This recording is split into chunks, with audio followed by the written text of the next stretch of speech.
his failures. But this morning, Mark feels compelled to recall one of his many failures in hopes that he will never make the same mistake again. His speech, entitled The Slave.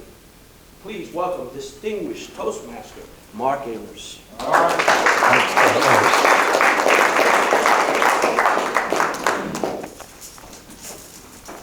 I dialed the number a half dozen times, but hung up each time before someone answered.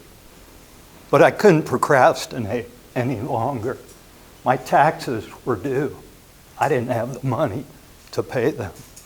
So I was relieved when I finally got through to a young man at the credit card company to request an increase in my credit limit. After pulling up my file, he said, "I see where you have 2 cards with us, each with a $20,000 limit." And oh wow, looks like you maxed out both cards. Is that correct? I said, "Yep, that's why I'm calling." He said, "Well, since you're such a good customer, I have authority to increase the limit on each card by $1,000. Is that sufficient?"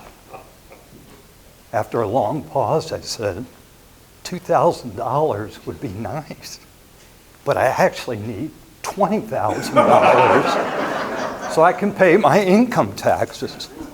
"Whoa," he said, "for that kind of increase, I'll have to get my supervisor, Carl's, approval, and I'm sure he'll want to see a current credit report. Is it okay if I pull one?" I said, "Sure, why not?" A moment later, he said, "I see where you have a $220,000 mortgage that's current. And, oh wow, another credit card with a $10,000 limit. Is that one maxed out too?" I sheepishly said, "Yeah, sure is." He said, "Well, Carl's not responding to my email, so if you don't mind, I'll walk down to see him. One of us will call you back in a few minutes." As I waited for the return call, I began to panic. What if Carl turns me down? Where will I get the money? What about my parents? No, I already borrowed a large sum from them so I could settle up with my ex-wife.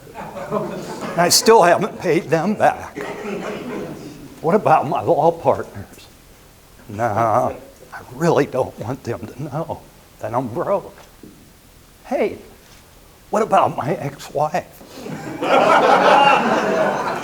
I stroked her a huge check when we divorced. Maybe I could ask her. No, the only way I could do that is over my dead body.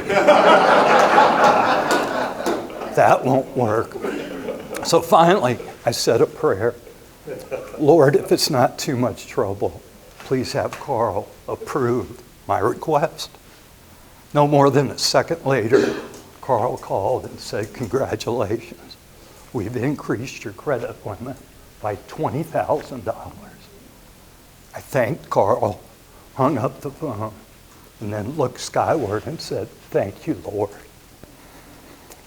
To my surprise, I received an immediate reply that was indecipherable to my ears, but came through loud and clear in my mind. "You're welcome, but next time, be more careful what you pray for." And with those words, a wave of shame washed over me, as I realized what I'd actually done was dig myself a deep hole of death, and then ask God to help me dig the hole deeper. So I said another prayer. "Lord, please forgive me for my stupidity. And if it's your will, please help me fix my financial problems." Well, when I got to the office, some interesting things began to happen. The managing partner said some receivables came in, and he handed me a check for $20,000. I thanked him, thank God, and then headed to the bank to deposit the check. On the way there, I flipped on the radio and heard the voice of Dave Ramsey. I had heard Dave Ramsey and his financial advice before, but I never paid much attention to it. You see, with an accounting degree, a law degree, and a healthy income, I thought I was immune from financial problems. Boy, was I wrong. Then Dave uttered 7 words that changed my life forever. He said, "The borrower is slave to the lender." And for the first time in my life, I understood what that Bible verse meant. And I realized I was indeed a slave. And my master was MasterCard. I resolved right then and there that I would never again let some guy named Carl in the corner cubicle of the credit card company determine whether or not I could pay my taxes. So I adopted the Dave Ramsey plan. And 1 year later, I had paid off my credit cards. And a year after that, I had paid off my parents. And 5 years after that, I had paid off my mortgage and was debt-free. Since then, God has helped me accumulate enough money that I can now do work that I choose. And for that, I'm eternally grateful.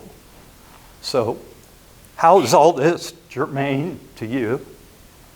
Well, hopefully it's not, because you've avoided debt and have your finances in order.